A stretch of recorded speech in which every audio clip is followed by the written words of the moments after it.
An increasing number of conservative lawmakers are pushing their leaders to block a bill to fund the government as they near the current bill's expiration.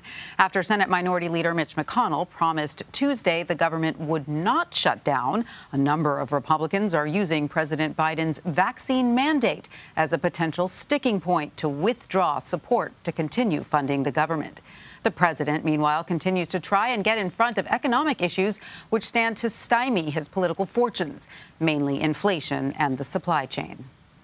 You might think the shelves in all our stores are empty across the country, that parents won't be able to get presents for their children on holidays this holiday season. But here's the deal. For the vast majority of the country, that's not what's happening. Because of the actions the administration has taken in partnership with business and labor, retailers and grocery stores, freight movers and railroads, and those shelves are going to be stocked. Meanwhile, the CDC and the Biden administration are working to get ahead of the latest coronavirus variant, which has now been found in the U.S. Officials say the first case was discovered in California. Officials are issuing travel restrictions and trying to track down the names of passengers who flew from a handful of southern African countries where the Omicron variant was first detected. Dr. Anthony Fauci joined White House Press Secretary Jen Psaki at the briefing today. Any declaration of what will or will not happen with this variant, it is too early to say. And I think we need to be careful because I know you're going to be reading a lot of tweets and a lot of comments about this. We're really very early in the process. And earlier Wednesday at the Supreme Court, oral arguments began in the case of Dobbs versus Jackson Women's Health Organization. It marks the first direct challenge to a woman's legal right to an abortion and has significant political consequence. For more, let's bring in Kris Van Cleave and Meridith McGraw. Kris is a CBS News congressional correspondent, and Meridith is a national political correspondent for Politico. Welcome to both of you. Meridith, let me start with you. The Biden administration is planning to tighten COVID testing requirements for all travelers entering the U.S., even considering a quarantine period. What's the reaction been so far? Well, the White House on Monday issued a travel ban from South Africa and 7 neighboring countries, with the exception of citizens and legal permanent residents who have to test negative before they come back to enter the United States. And, you know, Biden today was pressed on whether or not we could see a lockdown or if we could see more restrictions. And he said right now they're taking things week by week. And right now there's no anticipation for any further lockdowns, but the government is keeping an eye on this. There's still a lot that we don't know about this variant. As you said, we just found out today there is one case of it that was found in California.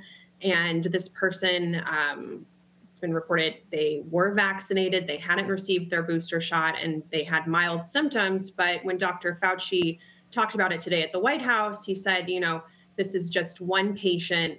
This isn't an example of how this variant might affect all people. And they're still researching and learning a lot more about how this variant spreads and how it's affecting individuals. But I think, you know, the government right now is in sort of a tricky position as we're heading into the holiday seasons. A lot of people want to know how they can interact with their families and go about and enjoy the holidays, and having this variant come through with still so many questions surrounding it, there's going to be a lot that the public will want to find out in the coming weeks. To be popping up.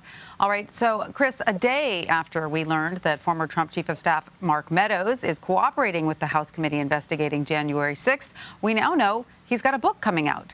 One early headline appears to be the former president went into a debate with Joe Biden after testing positive for COVID. What has been the nature of the Trump-Meadows relationship? Well, you know, the former president came out in a statement today and denied that claim from the book.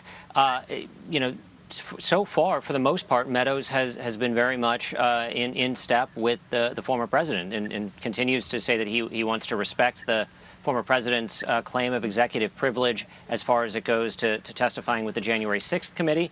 But yet he has agreed now to sit for an initial deposition with the January 6th committee, which could happen as soon as next week. And then right after we learn that, we learn there's a book coming out. Certainly that could be an effort to get his name out there to help sell the book. I think the other conversation point here is that for Meadows, defying the committee and the legal battle that could provoke, particularly if he were to be held in contempt of Congress and have to then mount a criminal defense, that could be a very costly proposition for him. So it might just be easier to meet with the committee, answer some questions but not all questions, and move forward from there. It's very hard to charge somebody with contempt of Congress if they've sat and they've answered some questions. He's also turned over some documents, turned over about 6,000 pages of emails, we understand, but not cell phone information like text messages. It sounds like that was withheld. So he's complying to somewhat, but also saying that he's trying to respect the president's claim of executive privilege. So it certainly looks like Mr. Meadows is trying to walk a line here. Yeah, it brings up an interesting point. What are the repercussions of partway cooperation, right? We haven't really found out about that yet.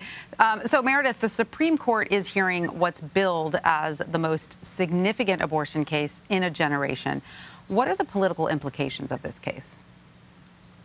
Well, I think it was a strong signal by the court that they even decided to pick up this case in the first place. The court right now does lean conservative, and the fact that they wanted to hear these arguments signals that there is an interest in re-examining Roe v. Wade. But as the arguments have gone so far, the Supreme Court does appear to be leaning towards upholding that Mississippi law that bans abortion after 15 weeks.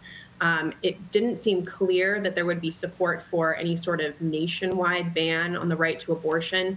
But of course, there's been a very long and very expensive push by anti-abortion activists to overturn Roe v. Wade, which has been law of the land for over 50 years. And what could potentially happen is that it would get kicked back to being a states' rights issue. And abortion rights groups have said that if that's the case, that we could see a pretty quick and swift a tightening of abortion restrictions in states across the country. Now, while it didn't seem clear that that there was an interest in a nationwide ban or anything like that, there was an interest by the conservative justices in pushing for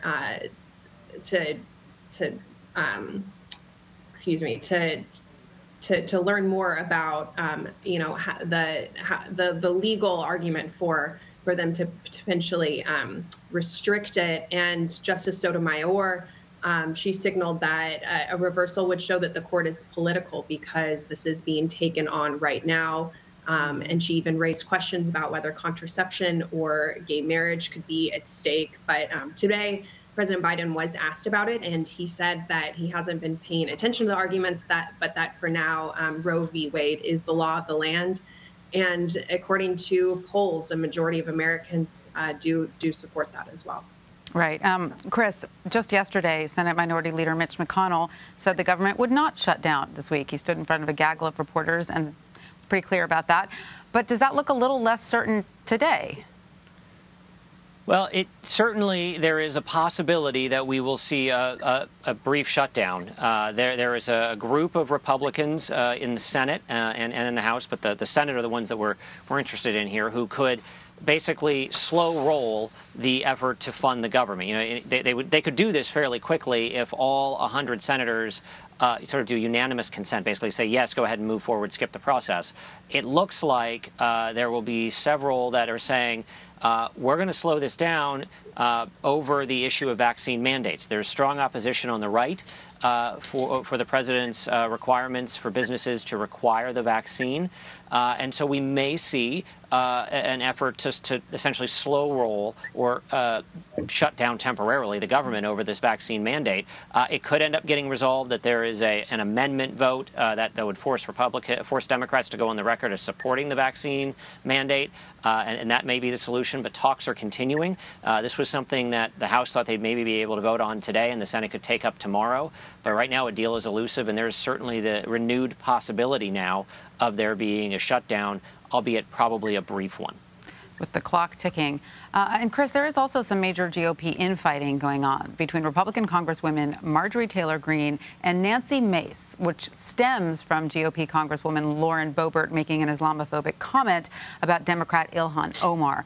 What is the latest in these feuds? Well, there's clearly no love lost between Marjorie Taylor Greene and Nancy Mace. This started with Representative Boebert's comments about Ilhan Omar, which Nancy Mace condemned on CNN and other places, but did note that Boebert apologized, which she did on Twitter.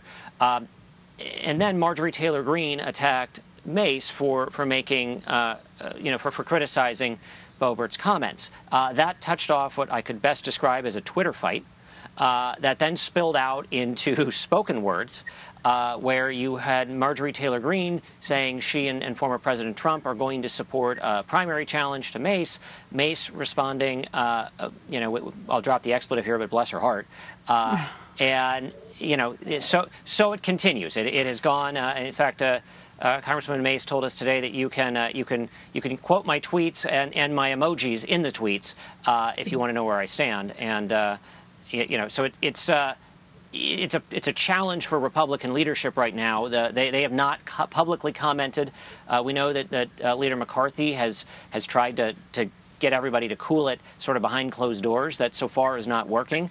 It is certainly a distraction for the Republicans who are trying to make the argument that the Democrats policies are failing and that they're the ones that the American people should trust to lead them. And here they are once again mired in what amounts to a bit of a food fight. Right, indeed. And Meridith, the Organization for Economic Cooperation and Development today forecasts that inflation rates globally will be longer lasting and sharper than previously anticipated. So how serious of a threat is that to the administration and the party? This is going to continue to be a really tricky problem for the administration to navigate as they move forward. They've said that inflation is just a temporary byproduct of us trying to get out of COVID and move beyond all of that. But it's been made clear by Republicans that pushing Democrats on the issue of inflation is going to be a centerpiece of their midterm campaigns. And they've promised to push hard against Democrats on that issue. And it's something that voters really are paying attention to. It's something they feel, they see when they go to the gas pump, when they go to the grocery store, and when they look at their bills, they are seeing higher prices. And that doesn't seem to be like it's going to go away anytime soon. I did see a CBS poll, in fact, that said 2/3 of Americans have disapproved of President Biden's handling of the issue. And they consider it an important part of how they view his success as a president. I do think it's important to note that President Biden doesn't have a direct finger on a lever that could change the issue of inflation at all, but how they message things to the American public is so important. And we saw President Biden talk about that today at the White House, trying to reassure the American people that things are going to be okay, that, we've had issues with getting, your Cabbage Patch Kids dolls or your Beanie Babies at Christmas at times. And that really the only one who can ensure that your presents are there on time is Santa Claus himself, he made a joke of. But it really is something that voters are going to be paying attention to. I sat in on a group of voters who voted for Biden and then went for Youngkin in this past election. And for all the talk about critical race theory and a lot of cultural issues, what they really talked about was the economy and what they're feeling every day when they go to the grocery store. So it's going to continue to be an important issue for voters, and something that Democrats are going to have to figure out how they message on. But meanwhile, Republicans really haven't shown exactly how they would tackle things themselves beyond saying that this very large spending plan that the Democrats are pushing would hike up inflation. That's something economists have argued against, but still we haven't seen very much in the way of real answers to what really is a tough problem for American families right now. Meridith McGraw and Kris Van Cleave, thanks to both of you for joining us. We appreciate it.